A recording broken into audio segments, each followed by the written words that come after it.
வணக்கம். இது புதிய தலைமுறையின் ஜனநாயக திருவிழா என்ன நினைக்கிறது தமிழ்நாடு நிகழ்ச்சியில இன்னைக்கு நாம பார்க்க போறது தமிழ்நாட்டினுடைய தென் பிராந்தியத்தின் குரல், தென் மண்டலத்தின் குரல், தென்னகத்தின் குரல்.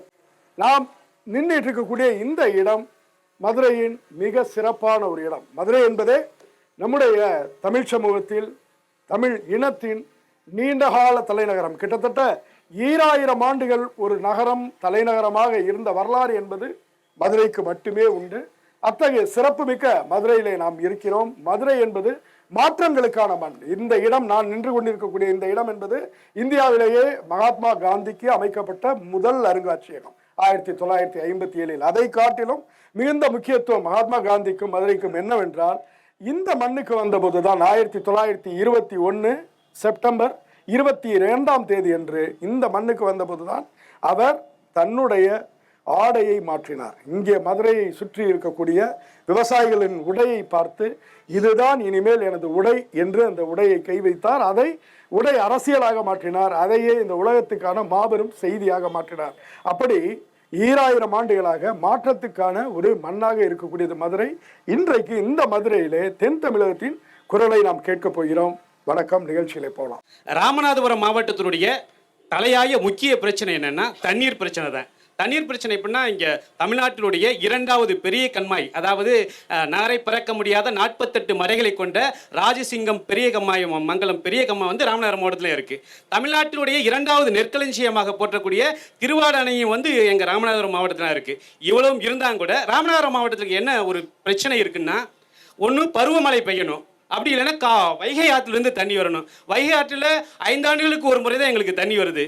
அதே போல் வந்து பருவமழை வந்து 40 ஆண்டுக்கு வந்து 40% அல்லது 50% மழை தான் பெய்யுது. அப்படின்னு சொல்கிறப்ப ஒரு ஏற்கனவே வானம் பார்த்த பூமியாக இருக்கிற இந்த ராமநாதபுரம் மாவட்டத்தினுடைய கண்மாய்களுடைய எண்ணிக்கை மட்டும் 1900 கண்மாய்கள் இருக்குது இந்த ராமநாதபுரம் மாவட்டத்தில். இங்கே இந்த கண்மாய்கள் இருக்குல்ல, கண்மாய்கள் ஊரணியை வந்து அரசாங்கம் வந்து ஒரு போர்க்கால நடவடிக்கை எடுத்து வந்து கண்மாய்களில் வந்து இருக்கின்ற வரத்து கால்வாய்கள் வந்து சீரமைக்கணும்.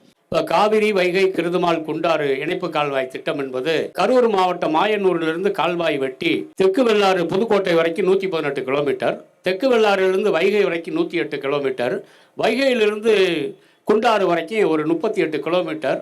இதுக்கு 2021 பிப்ரவரி 21ஆம் தேதி அடிக்கல் நாட்டப்பட்டது. ஒரு 960 கோடி ஒதுக்கப்பட்டது. அந்த கால்வாய் வெட்டும் பணி 2 பேக்கேஜ், ஒரு 5-10 கிலோமீட்டர் கால்வாய் வெட்டினதோடு அப்படியே கிடக்கு. இந்த ஆண்டு மட்டும் நான் பணிவோடு தெரிவிச்சுக்கிறேன், 7 முறை மேட்டூர் அணை நிரம்பி கடலுக்கு வீணாக சென்றிருக்கிறோம். அந்த வீணாக செல்லுகிற தண்ணியை தான் நாங்கள் கேட்குறோம். அதே மாதிரி வைகை டேமில் வந்து கிட்டத்தட்ட 20 அடி சேரும் வண்டல் மண்ணும் மண்டி கிடக்கு. அதையும் நம்மளால் அப்புறப்படுத்த முடியலை. நம்முடைய தென் மாவட்டங்களை பொறுத்த வரைக்கும் முன்னாடி வந்து ஒரு எங்களுடைய படித்த இளைஞர்களுக்கு வந்து ஒரு அவப்பேர் என்ன அப்படின்னா, சாதிய மோதல்கள் இருக்கும் அப்படின்பாங்க. ஆனால் கிட்டத்தட்ட 80% மேற்பட்ட புதிய தலைமுறைகள் வந்து நாங்கள் படிச்சுட்டு வெளியில் வந்துட்டோம். இன்றைக்கி பல மாற்றங்களை கொண்டு வந்திருக்கோம். ஆனாலும் படித்து முடிச்சுட்டு எங்களுக்கான வேலை வாய்ப்பு இந்த தென் மாவட்டங்களில் இருக்குது பார்த்திங்கன்னா இல்லை. பெரிய பெரிய நகரங்களை நோக்கி நாங்கள் நகர வேண்டிய சூழல் இருக்குது. பெங்களூரு, சென்னை, கோயம்புத்தூர் போன்ற நகரங்களை நோக்கி நாங்கள் போகிறோம். அங்கே நிறைய இன்னல்களை சந்திக்கிறோம். ஆனால் இந்த தென் மாவட்டங்களுக்கு ஒரு பெரிய தொழிற்சாலையோ தொழில் நிறுவனங்களையோ இதுவரைக்கும் கொண்டு வரல. ஒரு தொழில் சார்ந்த தொழில் நிறுவனங்களை தென் மாவட்டங்கள் வந்துன்னா என்னை போன்ற படித்த இளைஞர்களுக்கு பெரும் வேலை வாய்ப்புகள் கிடைக்கும். நாங்கள் போய் பெரு நகரங்களுக்கு நகர்ந்தாமல் எங்கள் ஊர்லேயே இந்த வேலை வாய்ப்புகளை எங்களுக்கான கிடைக்கும். அதை தாண்டி ராமேஸ்வரத்தை பார்த்தீங்க அப்படின்னா, சங்க காலத்திலிருந்து பாண்டியர்கள் காலத்தில் வந்து நிறைய அந்த முத்துக்கள், சிப்பிகள் எல்லாம் பல நாடுகளுக்கு ஏற்றுமதி செஞ்சுருந்தாங்க. ஆனால் இன்றைக்கி ராமேஸ்வரத்தில் சங்கு, சிற்பிகளில் வந்து நிறையா பொருட்கள் வந்து ரொம்ப மலிவாக கிடைக்குது. அந்த பொருட்களை மறுகூட்டமைப்பு செய்து மதிப்பீடு செய்து அதை வந்து வெளிநாடுகளுக்கு, ஏன்னா நிறையா அதை வந்து வெளிநாட்டில் இருக்கக்கூடியவங்க அதை நிறைய ரசிக்கிறாங்க. அந்த சங்கு சிற்பியில் செய்யக்கூடிய நிறைய அழகு சாதன பொருட்கள் நிறைய இருக்குது. அது மாதிரி உற்பத்தி செய்து அதை வெளிநாடுகளுக்கு ஏற்றுமதி செய்யக்கூடிய ஒரு தொழில் நிறுவனங்களை ராமேஸ்வரத்தில் நிறுவனம் நல்லா இருக்கும். என் கிராமத்தில் வந்து ஒரு 2700க்கு மேற்பட்ட நபர்கள் வந்து நாங்கள் வச்சுக்கிட்டு இருக்கோம். மதுரை ராமேஸ்வரம் தேசிய நெடுஞ்சாலையில் கமதக்குடிங்கிற கிராமம் வந்து ஒரு விவசாயத்துலேயும் சரி உழைப்புலையும் சரி ஒரு முக்கியமான கிராமம். அந்த வகையில் பிரிட்டிஷ்காரங்க காலத்தில் எங்கள் கிராமத்தில் வந்து ரயில் நிலையம் இருந்துச்சு. அகல ரயில் பாதை மதுரை ராமேஸ்வரம், அந்த அகல ரயில் பாதையில் வந்து என் கிராமத்தில் வந்து அந்த ரயில் நிலையத்தை எந்த ஒரு முன்னறிவிப்பு இல்லாமல் எடுக்கிறாங்க. அதற்கு அடுத்து பார்த்தீங்கன்னா மதுரை ராமேஸ்வரம் 4 வழிச்சாலையில் என் கிராமத்துக்கு போன சாலை வசதி துண்டிக்கப்படுது. இதுக்காக கடந்த 10 வருஷமாக என் கிராம மக்கள் வந்து போராடுறோம். எங்களுக்கு ரயில்வேல மாற்றுப்பாதை கொடுங்க, பேருந்து வசதி அமைச்சு கொடுங்க அப்படின்னு சொல்லி 2021 தேர்தல் புறக்கணிப்பே பண்ணோம். ஒட்டுமொத்த அதாவது பரமக்குடி வட்டத்தில் வந்து கமுதக்குடி கிராமங்கிறது வந்து ஒரு மிகப்பெரிய கிராமம். 7 கிராமங்களுக்கு தாய் கிராமம். மொத்த வாக்காளர் பார்த்தீங்கன்னா ஒரு 5600 பேர் வந்து இருக்காங்க. அப்போ ஒட்டுமொத்த கிராமம் சேர்ந்து தேர்தல் புறக்கணிப்புனுது. நாங்கள் உயர்நீதிமன்றத்தில் போய் நீதியரசர்களை நாடுறோம். அப்போ 2021 ஜனவரி மாதம் வந்து என் கிராமத்தை சேர்ந்த சரவணன் என்கிற ஒரு தொடுத்த வழக்கில் வந்து அவங்களுக்கு உடனடியாக வந்து சுரங்கப்பாதை அமைச்சு கொடுக்கணும், அங்கே உள்ள மக்கள் ரொம்ப கஷ்டப்படுறாங்கன்னு நீதிமன்றம் உத்தரவு போடுது. ஆனால் இன்னைக்கு இந்த நேரம் வரை நீதிமன்றத்தோட அந்த உத்தரவையும் வந்து இங்கே இருக்கக்கூடிய அரசு வந்து மதிக்கலை. நாங்கள் ரயில்வே நிர்வாகத்தில் முறையிட்டா மாவட்ட நிர்வாகம் இது வந்து தமிழ்நாடு அரசை சேர்ந்தது, அவங்க தான் உங்களுக்கு சொல்லணும் அப்படிங்கிறாங்க. இந்த புதிய தலைமுறை இந்த நிகழ்ச்சியின் மூலியமா என் கிராமத்தில் என் மக்கள், ஏழை எளிய மக்கள் படக்கூடிய கஷ்டத்தை வந்து இந்த புதிய தலைமுறை மூலியமா எங்களுக்கு ஒரு தீர்வு வேணுங்கிறத இந்த இடத்துல நான் கோரிக்கை வைக்கிறேன். இந்த மதுரை என்கிற நகரம் வந்து 2000 ஆண்டுகள் பழமையான நகரமாக இருக்குது. ஆனால் இந்த மதுரை என்கிற நகரத்தை வந்து வேர்ல்டு ஹெரிட்டேஜ் சிட்டியாக இப்போ ஜெய்ப்பூர் அறிவிக்கப்பட்டிருக்குது, அகமதாபாத் அறிவிக்கப்பட்டிருக்குது. அதற்கு எந்த விதத்திலும் சளைத்ததல்ல மதுரை என்கிற நகரம். இந்த நகரத்தை ஒரு உலக பாரம்பரிய நகரமாக அறிவிக்கணும். அதே மாதிரி 2000 ஆண்டுகள் பழமை வாய்ந்த தமிழ் கல்வெட்டுகள் உள்ள மலை குன்றுகள், அரிட்டாப்பட்டி துவங்கி திருப்பரங்குன்றம் துவங்கி இப்படி ஏறக்குறைய இந்த தென் மாவட்டத்தில் மட்டும் மொத்தம் தமிழ்நாடு முழுக்க 30 மலை குன்றுகள் இருக்குது. ஆனால் இதில் வந்து ஏறக்குறைய ஒரு 20க்கும் மேற்பட்ட தமிழ் கல்வெட்டு இருக்கக்கூடிய மலை குன்றுகள் இருக்குது. இதையெல்லாம் சேர்த்த ஒரு தொகுதியாக உலக பாரம்பரிய சின்னமாக இது அறிவிக்க வேண்டும். கிராமத்துல ஸ்ரீவில்லிபுத்தூர் ஏரியாவை பொறுத்தவரை அந்த ஏரியா உள்ள எல்லா கிராமங்களிலும் வந்து மருத்துவ வசதி ரொம்ப கம்மியா இருக்கு. மருத்துவத்துக்கு போகணும்னா ஸ்ரீவில்லிபுத்தூர் இப்போ சிட்டிகளுக்கெல்லாம் போய் காட்ட வேண்டியது இருக்குது. ஆனால் கிராமங்களில் இருந்து போகிறதுக்கு வயசானவங்க தான் கிராமத்தில் இருக்காங்க. அவங்கள வந்து கொண்டு போகிறதுக்கு வந்து ரொம்ப வசதியும் கம்மியாக இருக்குது. இப்போ எக்ஸாம்பிள் சொல்லப்போனால் ஒரு 10 மணிக்கு உடம்புக்கு முடியலை, ஒரு ஐயாவுக்கு 70 வயசு ஐயாவுக்கு முடியலை, அங்கேருந்து ஸ்ரீவில்லிபுத்தூருக்கு கொண்டு போகணும்னா முடியவே முடியலை. அப்போது ஒவ்வொரு கிராமத்துலேயும் இல்லைன்னா வருவாய் கிராமத்துக்கு வந்து எங்களுக்கு அரசு துணை சுகாதார நிலையம் இருக்குது. அது 24 hours இயங்குற மாதிரி எங்களுக்கு செயல்படுத்த வேண்டும். இந்த கோரிக்கையை புதிய தலைமுறை மூலியமாக நான் எடுத்து சொல்லிக்கிறேன். மதுரை மாவட்டம் ஒரு பகுதி வந்துட்டு ரொம்ப வைகை ஆற்றினுடைய நதிக்கரையில் அமைந்திருக்கிறதுனால செல்வ செழிப்பா இருக்கும். இந்த மதுரை மாவட்டத்தில் 2 தாலுகா, திருமங்கலம் தாலுகாவும் கள்ளிக்குடி தாலுகாவும் நிலத்தடி நீர் மட்டம் அவங்க கிணறு வெட்டி அவங்க போர் போட்டு ஒரு தற்சார்பு வாழ்வு முறையில தான் வாழ்ந்துகிட்டு இருக்கிறாங்க. அப்படி வந்துட்டு பல வருஷமா வாழ்ந்துகிட்டு இருக்கக்கூடிய மக்களுக்கு இதுவரைக்கும் அரசு சார்பில் எந்த ஒரு கால்வாய் பாசனமும் ஏற்படுத்தி கொடுக்கல. ஆனாலும் தற்சார்போட வாழ்ந்துகிட்டு இருக்கக்கூடிய எங்களுடைய மக்கள் கிட்டத்தட்ட ஒரு 7-8 கிராமமுக்கு ஒரு நீராதாரமா இருக்கக்கூடிய ஒரு கம்மாய் பக்கத்துல கன்னிவெடி மாதிரி 3 குவாரி அமைச்சிருக்கிறாங்க. அந்த குவாரி பக்கத்துல வெறும் 30 மீட்டர்ல வந்துட்டு பாத்தீங்கன்னா பெரிய டவர் லைன் வந்துட்டு போகுது. 230 கிலோவாட்ஸ் போகக்கூடிய டவர் லைன் போகுது. பாம் வந்துட்டு வெடிச்சது, இவங்க வெடி வச்சு வெடிக்கும் போது அந்த கல்லானது அந்த டவர் லைன்ல விழுந்துச்சுன்னா கீழே விவசாயம் பண்ணிக்கிட்டு இருக்கிற அத்தனை மக்களும் வந்துட்டு செத்து போவாங்க. ஸோ மாவட்ட நிர்வாகமும் இந்த மாதிரி மக்களுடைய உயிருக்கு எந்த ஒரு அச்சுறுத்தலும் இல்லாம வளர்ச்சின்னு வந்துட்டு போறாங்க. ஆனா வளர்ச்சினால யாருக்கு வளர்ச்சின்னு சொன்னீங்கன்னா இதுல எந்த வகையிலுமே வந்துட்டு பாத்தீங்கன்னா வளர்ச்சி அந்த 8 கிராம மக்களுக்கு இருக்கிறதும் இல்லை. அது இல்லாம என்னுடைய ஒரு தனிப்பட்ட ஒரு கோரிக்கை, அது எந்த அளவுக்கு சரியா இருக்குன்னு தெரியல, ஒரு பூமியை வந்துட்டு உருவாக்கி மலைகள், பூமிக்கு அடியில் இருக்கக்கூடிய பாறைகள் இதெல்லாமே வந்துட்டு நாம வந்துட்டு பல தலைமுறைகளாக வந்துட்டு உருவாக்கி வச்சிருக்கிறாங்க முன்னோர்கள். அது இயற்கையாகவே இருக்கு. இதை ஒரு தடவை அழிச்சாச்சுன்னு சொல்லியாச்சுன்னா மறுபடியும் அதை நம்ம உருவாக்க முடியாது. ஆனால் இந்த கல்குவாரினால நிறைய இது அழிஞ்சிக்கிட்டு இருக்கு. இதற்கு பதிலாக அரசு வந்துட்டு ஒரு சொல்யூஷன் எடுக்கணும். எப்படின்னு பார்த்தீங்கன்னா மணலை கூட மறுபடியும் மேபி அளவு பண்ணலாம். என்ன காரணம்னு கேட்டிங்கன்னா அது ரீசைக்கிளபிள், மறுபடியும் வந்துட்டு அது ரீப்ரொடியூஸ் ஆகும். ஆனால் கல்குவாரி மலை இவங்க வந்துட்டு ஆல்டர்னேட்டாக கொண்டு வந்ததனோட விளைவு இன்னைக்கு அங்கங்கே கன்னிவெடி மாதிரி வந்துட்டு பார்த்தீங்கன்னா நம்மளுடைய பூமியை வந்துட்டு சிதைச்சு கொண்டு இருக்கிறது. இது ரொம்ப ஒரு ஆபத்தான விஷயமா போயிட்டு இருக்கு. அதில் என்னுடைய கிராமம் ஒரு 8 கிராமம் நேரடியாக பாதிக்கப்பட்டு இருக்கு. முக்கியமாக தென் மாவட்டங்களில் மானம்பாத்த பூமி நிலப்பகுதி அதிகம். இந்த மானம்பாத்த நிலப்பகுதியில் கட்டுப்பாடற்ற களைக்கொல்லிகளால் நிலமே சீரட்டு.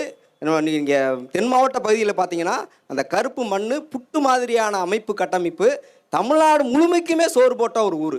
வரகு, குதிரைவாளி, சாமை, தெனை, இப்போ நீங்கள் சிறுதானியங்கள் சொல்லக்கூடியது ஒட்டுமொத்த 70% நிலப்பகுதி, 70% நிலப்பகுதியை இந்த மக்களுக்கு சோறு போட்ட ஒரு நிலப்பகுதி இன்னைக்கு கட்டுப்பாடற்ற களைக்கொல்லியினால் சிதைவுற்ற நிலையை பார்க்குறோம்.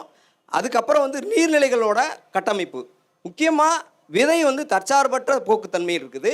அவங்கவங்க கட்டமைப்பில் கிட்டத்தட்ட 600-700 வகையான பாரம்பரிய கோட்டை கட்டி பாதுகாத்த விதையை பாதுகாத்த ஒரு கட்டமைப்பை இன்னைக்கு கெட்டழிந்து அது வந்து அதை பற்றினாலே என்னாண்டால கேள்வி கேட்க முடியாத ஒரு சூழல் கட்டமைப்பு இருக்குது. அதை புதிய தலைமுறையின் மூலமாக மீட்டெடுக்கணும்னு வேண்டிக்கிறோம். நன்றி, வணக்கம். விவசாயத்தை பொறுத்தளவு 2 இழப்புகள் இருக்குது.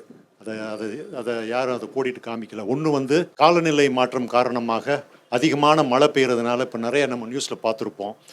அந்த சேமிப்பு கிடங்குகள் வந்து பத்தாமல் வந்து மழை நீரில் வந்து எல்லாம் சேதமாகுதுன்னு ஒன்று.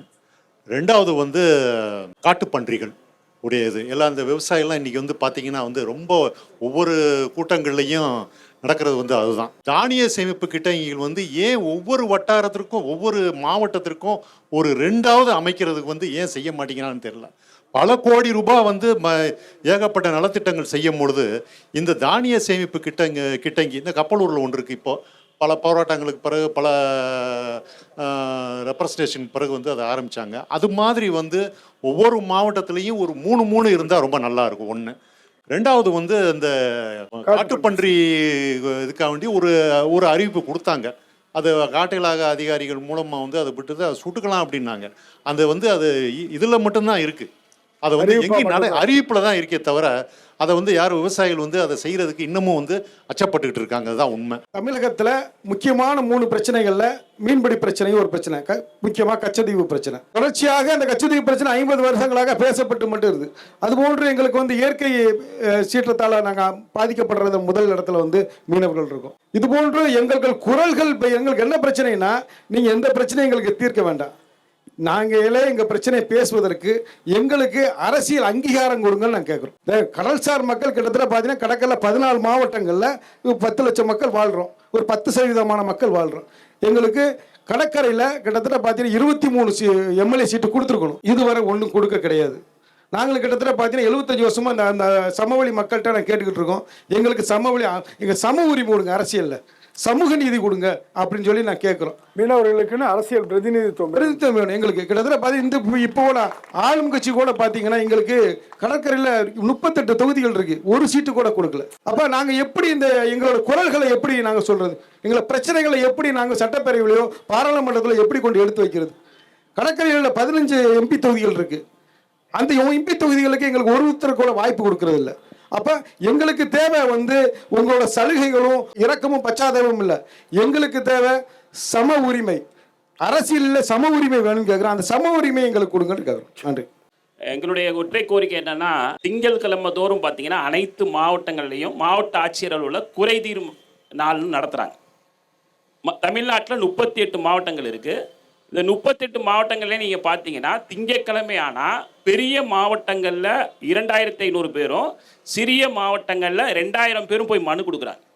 அப்படி நீங்கள் கால்குலேட் பண்ணிங்கன்னா தமிழ்நாடு முழுவதும் திங்கட்கிழமை மாவட்ட ஆட்சியர் அலுவலகத்தை அணுகக்கூடிய எளிய மனிதர்கள், நடுத்தர மனிதருடைய எண்ணிக்கைன்னு பார்த்தீங்கன்னா ஒரு 75,000 பேர் போய் நாங்கள் மனு கொடுக்குறோம். இந்த மனு கொடுத்து அரசு அலுவலர்கள் இதை எங்களுக்கு சரி செஞ்சு தரணுங்கிற மனு தான். எல்லா மனுவுடைய கோரிக்கையும் ஒரு அரசு அலுவலர் அதில் வேலை செய்யணுங்கிறதான், வேற ஒன்றும் கிடையாது. அப்போது இங்கே இருக்கக்கூடிய அரசுகள், இனி வரக்கூடிய அரசு சேவை பெறும் உரிமை சட்டம் ஒன்று கொண்டு வருவோம்னு கிட்டத்தட்ட 20 ஆண்டுகளாக ஆளும் தரப்பு எதிர்த்தரப்பு 2 தரப்புமே தங்களுடைய தேர்தல் அறிக்கையில் சொல்லியிருக்காங்க. அவங்களுடைய 4 வருஷ தேர்தல் அறிக்கை கொண்டு வந்திருக்கேன், நீங்கள் வேணும்னா நான் காட்டுறேன். அப்போது அவங்க என்ன சொல்கிறாங்கன்னா, சேவை பெறும் உரிமை சட்டம் கொண்டு வந்து அரசு அலுவலகத்தில் அரசு பணியை நடுத்தர எளிய மக்களுக்கு நாங்கள் எளிமைப்படுத்துவோம், உங்களுடைய அலக்களிப்பை குறைப்போம்னு சொல்கிறாங்க. ஆனால் இதுவரைக்கும் அது நடந்த பாடா எங்களுக்கு தெரியலை. ஆகவே இனி வரக்கூடிய அரசு என்பது வாரத்துக்கு 1 லட்சம் பேருடைய பிரச்சனையை தீர்ப்பதற்கு சேவை பெறும் உரிமை சட்டத்தையும், அதே போல் பட்டா கிடைக்கல, நிலத்தை அளக்க முடிக்கல, சர்டிஃபிகேட் கிடைக்கல அப்படிங்கிற இந்த பிரச்சனையை, எளிய மக்களுடைய சிறிய பிரச்சனைகளை முடித்து தரணும் என்று சொல்லி நாங்கள் கேட்டுக்கிறோம். ரொம்ப மகிழ்ச்சி. தென் தமிழகத்தின் பொதுத்துறை நிறுவனமாக ஆலங்குளம் சிமெண்ட் ஆலை வந்து 1977 காமராஜர் ஆட்சி காலத்தில் அடிக்கல் நாட்டப்பட்டு கலைஞர் அவர்களால் துவக்கப்பட்டது. அந்த ஆலை தொடர்ந்து லாபத்தில் இயங்கி வந்தபோது அடுத்தடுத்த நவீனப்படுத்துவதற்கு தொடர் முயற்சி எடுக்காதன் விளைவாக ஒவ்வொரு சட்டமன்ற கூட்டத்தொடரிலும் பட்ஜெட் தொடரில் அதில் நிதி ஒதுக்கப்பட்டது. ஆனால் அது நவீனப்படுத்துவதற்கு எந்த முயற்சியும் எடுக்கவில்லை. 30 ஆண்டுகளாக கருணை அடிப்படையில் வேலை வழங்கக்கூடிய சூழ்நிலையும் அங்கு இல்லை. கிட்டத்தட்ட 3500 ஏக்கர் அந்த ஆலையை இயக்குவதற்கு விவசாய பெருமக்கள் வழங்கினார்கள்.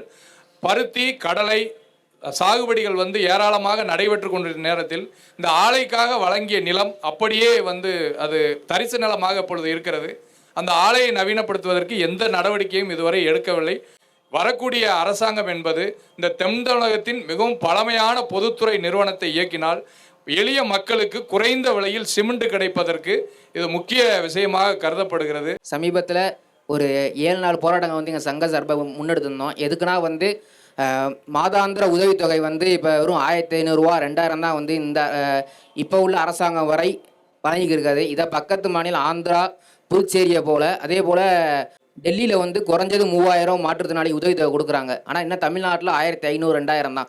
அதை வந்து சாதாரண மாற்றுத்திறனாளிக்கு 6000மும் கடுமையாக பாதிக்கப்பட்ட மாற்றுத்திறனாளி 10,000மும் படுத்த படுக்கையான மாற்றுத்திறனாளி 15,000மும் இந்த அரசாங்கம் வரும் அரசாங்கம் வந்து உயர்த்தி கொடுக்கணும்னு சொல்லி கேட்டுக்கிறேன்.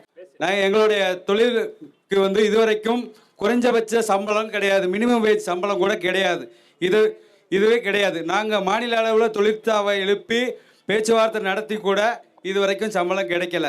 டிப்ஸு தான் சம்பளம்னு ஓட்டிக்கிட்டு இருக்கோம். இதுதான் எங்கள் வாழ்வாதாரம் போயிட்டுருக்கு. தமிழ்நாட்டில் மேய்ச்சல் சமூகம் பற்றிய புரிதல் பொது சமூகத்துக்கு இல்லாத ஒரு நிலைமை இருக்குது. ஏன்னா அரசாங்கத்தோட எந்த விதமான துறையிலையும் உங்களுக்கு எந்த விதமான அங்கீகாரம் இல்லாமல் இருக்குது. இப்போ தஞ்சை சோறுடைத்த சோழ நாடுன்னு சொல்கிறான். ராமநாதபுரம் சிவகங்கையிலேருந்து கிளம்பி போகிற கீதாரிகள் தான் அவ்வளவு மிக பரந்த அந்த சோழ நாட்டை வளப்படுத்திக்கிட்டு இருந்தாங்க. ஆனால் வரலாற்றிலிருந்து சங்க காலத்திலிருந்து இருக்கக்கூடிய அந்த மேய்ச்சல் தொழிலுக்கு எந்த விதமான அங்கீகாரம் கிடையாது. கடந்த 30 ஆண்டுகளுக்கு மேலே ஒரு வாரியம் கேட்டு அந்த யாதவர் சமூக மக்கள் போராடுறாங்க. மேய்ச்சல் தொழிலில் எல்லா சமூக மக்களும் இருக்கிறாங்கங்கிற புரிதல் இல்லாமல் அது ஏதோ ஒரு குறிப்பிட்ட சமூகத்தினுடைய கோரிக்கையாக பார்க்கப்பட்டு வந்து இன்னைக்கு எந்த விதமான அங்கீகாரமும் இல்லாத சூழல் இருக்குது. தமிழ்நாட்டில் இருக்கக்கூடிய எல்லா வனப்பகுதிகளையும் மேய்ச்சல் சமூக மக்கள் விரட்டி அடிக்கப்படுகிறாங்க. அவங்களுக்கு வந்து 2006 வன உரிமை அங்கீகார சட்டத்தின்படி மேய்ச்சல் உரிமையை வழங்கணும். பழங்குடி மக்களுக்கும் மேய்ச்சல் வாழ்விட உரிமை 2006 வன உரிமை அங்கீகார சட்டத்தில் இருக்குது. தமிழக அரசு அமையப்போகிற அரசு வந்து 2006 வன உரிமை சட்டத்தின்படி அதில் இருக்கக்கூடிய பாரம்பரிய உரிமைகள் வாழ்விட உரிமைகளை வழங்கணும். தென் தமிழகத்தில் மனிதனை நாகரிகமாக அடையாளப்படுத்தக்கூடிய ஜவுளி தொழில், விசைத்தறி, கைத்தறி, பஞ்சாலை, இந்த 3 தொழிலுக்குமான தொழிலாளர்கள் வாழ்வில் ஏற்றம் காணவிட்டாலும் கூட வாழ்வதற்கான ஏற்பாடை செய்யக்கூடிய ஜவுளி பூங்கா தென் தமிழகத்தில் உருவாக்கப்பட வேண்டும். அப்படி உருவாக்குனா நிச்சயமா அவங்க வாழ்க்கை முன்னேற முடியும். இலவசங்களை எதிர்பார்க்கல. முக்கியமாக ஜவுளி பூங்கா தொடர்ந்து சொல்லப்பட்ட விஷயம், அதை உருவாக்கி கொடுப்பதற்கு முறைப்படுத்தணும். இன்றைக்கு வந்து தொடர்ந்து தமிழகத்தில் வந்து கறிக்கோழி பண்ணை உற்பத்தி செய்வது விவசாயத்தின் ஒரு பகுதியாக செஞ்சுக்கிட்டு இருக்கோம். ஆனால் இன்னைக்கு உற்பத்தி பண்ணக்கூடிய கறிக்கோழிக்கு நியாயமான விலை, உற்பத்தி விலை இருக்கிற அந்த கூலி, உற்பத்தி கூலி இருக்கானா இல்லை. அதை கேட்டு நாங்கள் 20 ரூபா கேட்டு கடந்த போராட்டங்கள், பல்வேறு போராட்டங்கள், அதுக்காக வழக்குகளை சந்திச்சுட்டு இருக்கோம். அந்த போராட்டங்களில் வந்து இன்னைக்கு உற்பத்தி பண்ணக்கூடிய கறிக்கோழிக்கு மினிமம் உற்பத்தி கூலி 20 ரூபா கொடுக்கணும்னு கோரிக்கிறோம். பிராய்லர் கோழிக்கு, நாட்டுக்கோழிக்கு வந்து 30 ரூபா கொடுக்கணும்ன்றோம். காடைக்கு வந்து 10 ரூபா கொடுக்கணும். இந்த கோரிக்கையை வந்து நாங்கள் தமிழக விவசாயிகள் பாதுகாப்பு சங்கத்தில் வைக்கிறோம். மதுரை அரசு ராஜாஜி மருத்துவமனைன்றது தமிழகத்தில் 2வது மிகப்பெரிய அரசு மருத்துவமனை. சென்னை ராஜீவ்காந்திக்கு அடுத்தது பெரிய மருத்துவமனை தான் அரசு ராஜாஜி மருத்துவமனை தான். தென் தமிழக மாவட்டங்களோட தலைமை மருத்துவமனையாக செயல்பட்டு வருது. ஆனால் பார்த்தீங்கன்னா சென்னையில் உள்ள அரசு மருத்துவமனைகளுக்கு ஒப்பிடும்போது மதுரையில் உள்ள ராஜாஜி மருத்துவமனை சிகிச்சைகளும் வசதிகளும் பார்த்தீங்கன்னா 20% கூட இல்லைங்க. கிட்டத்தட்ட பார்த்தீங்கன்னா ஒரு 313 கோடிக்கு ஜெய்கான்ட்டு ஜப்பான் நிதி நிறுவனத்தால் அமைக்கப்பட்ட ஒரு புதிய கட்டிடம் எல்லாருக்கும் தெரியும். இன்றைக்கி பார்த்தீங்கன்னா ஒரு கட்டிடம் மட்டும்தான் இருக்குது. உள்ளே பார்த்தீங்கன்னா 80% பணியாளர் இன்றைக்கி இல்லை. ஒன்று. 2வது வந்து 85 கோடி ரூபாய்க்கு மண்டல புற்றுநோய் மையம் வந்து தஞ்சாவூரில் அமைக்கப்பட்டிருக்கு. ஆனால் மதுரையில் இன்ன வரைக்கும் அமைக்கப்படல. 15 ஆண்டு கால கோரிக்கை அது. இன்றைக்கி பார்த்தீங்கன்னா தரையில் படுத்து சிகிச்சை எடுக்கக்கூடிய அவ்வளோ நிலையில் தான் இன்றைக்கி கேன்சர் நோயாளிகளோட நிலை இன்றைக்கி இருக்குது. இது ஒன்று. அது இல்லாமல் இன்னைக்கு இருக்கிற காலகட்டத்தில் யாருக்கும் தெரியாமல் மிகப்பெரிய ஒரு மோசடி என்னென்னா 1700 கோடி ஒவ்வொரு ஆண்டும் மருத்துவ காப்பீடு திட்டத்துக்கு தமிழக அரசு ஒதுக்கப்படுது. ஆனால் அதில் வந்து எவ்வளோ பயன்படுத்துகிறாங்கன்னு பார்த்தீங்கன்னா ஒரு 1200 கோடி தான். மீது 500 கோடி பயன்படுத்தாமல் அந்த தனியார் நிறுவனத்துக்கு மோசடியாக சென்று கொண்டிருக்கிறது. இதெல்லாம் ஆர்டிஎம் மூலமாக எடுக்கப்பட்ட ஒரு தகவல் எல்லாம். 2020 இன்றைக்கு 25 வரைக்கும் தமிழகம் முழுவதும் சிறார் கல்வி திருமணங்கிறது வந்து தொடர்ந்து நடைபெற்றுட்டே இருக்குது. இது வரைக்கும் அரசு எந்த நடவடிக்கையும் எடுக்காமல் பார்த்தீங்கன்னா 13 வயசு 15 வயசு 16 வயசுல கல்யாணம் நடந்துட்டு இருக்கு. இதுக்கு எந்த ஒரு நடவடிக்கையும் அரசு எடுக்கவே இல்லை. கேட்டால் நாங்கள் வந்து பார்த்துட்டு இருக்கோம்னு சொல்கிறாங்க. அதே மாதிரி கல் சிலைகளுக்கு பாதுகாப்பு வழங்கக்கூடிய இந்த காவல்துறை கல்வி சாலையில் உள்ள பெண் குழந்தைகளுக்கு பாதுகாப்பு வழங்கலை. ஒவ்வொரு பள்ளியிலையும் ஒரு காவலரை பணி நியமனம் செய்யணும். ஏன்னா போதை பள்ளிக்கூடத்துக்குள்ளேயே இருக்குது, ஆசிரியருக்கு பாதுகாப்பு இல்லை.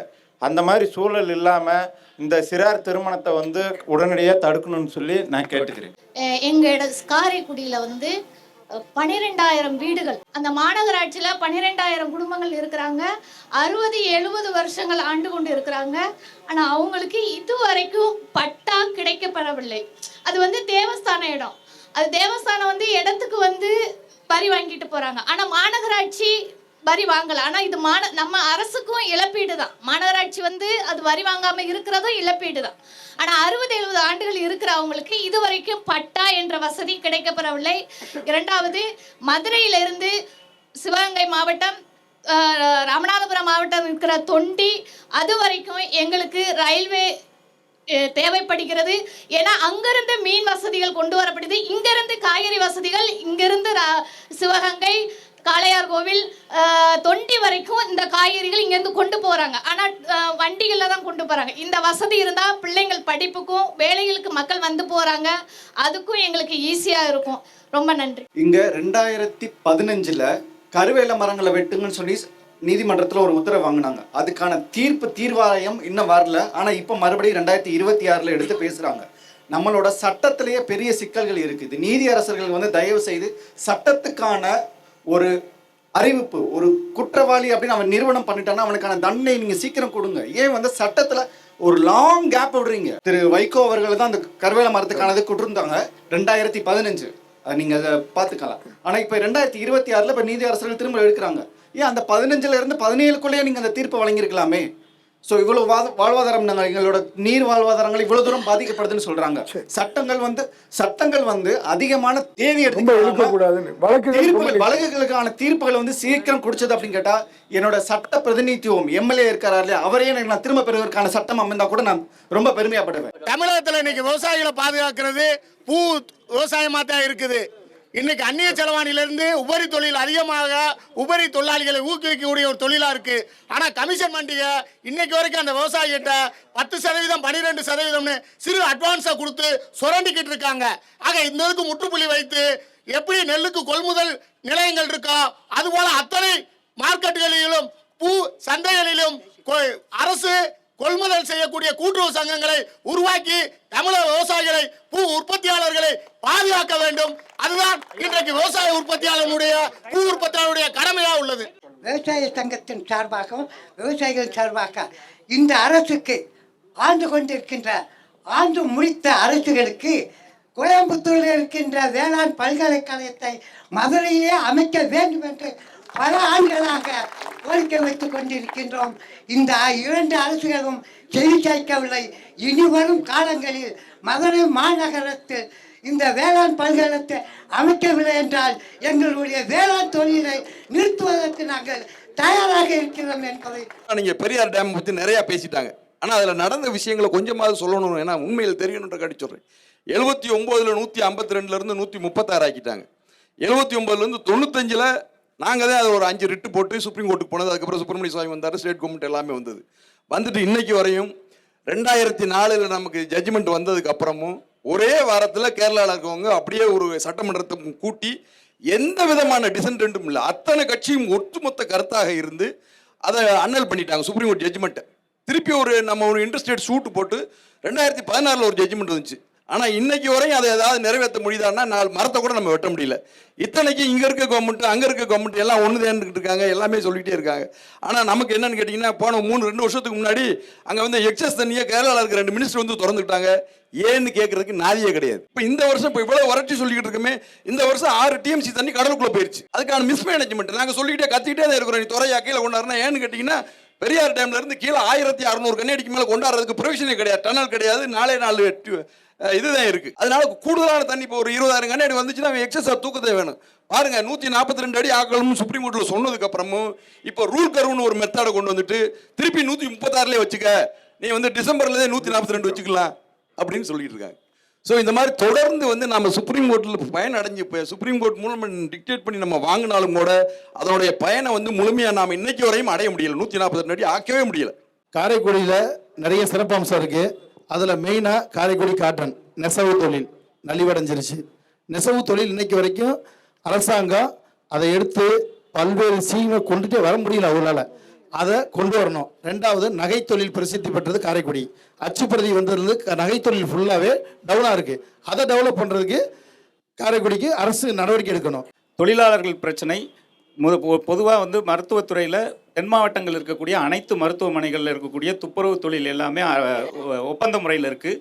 அதில் இருக்கக்கூடிய தனியார் நிறுவனங்கள் சுமித்து, QPMSன் பல நிறுவனங்கள் இருக்குது. ஆனால் அவங்க ஒப்பந்தத்தில் டெண்டர் படி கலெக்டர் நிர்ணயித்த குறைந்தபட்ச சம்பளம் கொடுக்குறோன்னு சொல்லி டெண்டரில் இருக்குது.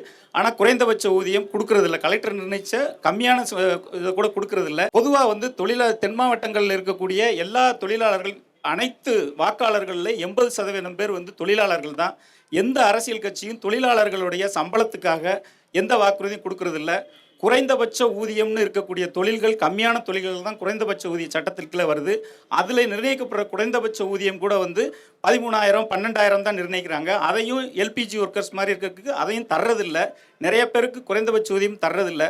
அதனால் இனிமேல் ஆண்ட கட்சி, ஆளப்போகிற கட்சி, ஆள்வதற்காக காத்திருக்கக்கூடிய எல்லா கட்சிகளுக்கும் அவங்க தேர்தல் அறிக்கைகளை இதுவரைக்கும் இல்லாத ஒரு கோரிக்கையாக வந்து தென் மாவட்ட தொழிலாளர்கள் சார்பாக வந்து அனைத்து தொழில்களையும் குறைந்தபட்ச ஊதிய சட்டத்தின் வரம்புக்கு கீழே கொண்டு வரணும். குறைந்தபட்சம் இன்றைக்கு விலைவாசியில் 25,000 இல்லாமல் ஒரு குடும்பத்தை நடத்த முடியாது.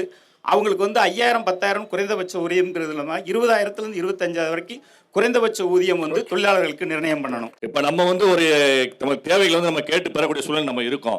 பட் சிறப்பு குழந்தைகள் அவளுக்கு என்ன நடக்குன்னு தெரியாத அளவுக்கு தான் அவங்க வாழ்ந்துகிட்டு இருக்காங்க.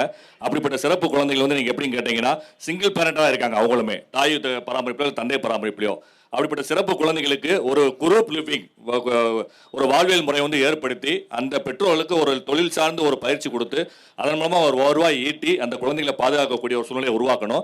சிறப்பு குழந்தைகள் இப்போ சமீப காலமாக வந்து சென்னை கேக்கனரில் வந்து புனர்வாழ்வு மையத்தில் வந்து இலவச ஆலோசனை மையமும் தெரப்பி சென்டர் ஆரம்பிச்சிருக்காங்க. ஸோ அதே போன்று நம்ம அனைத்து மாவட்டங்களிலும் அந்த சிறப்பு குழந்தைகள் மருத்துவத்துக்கு போனாங்கன்னா ஒரு சாதாரண ஒரு மருத்துவரை அவங்க அணுக முடியாது.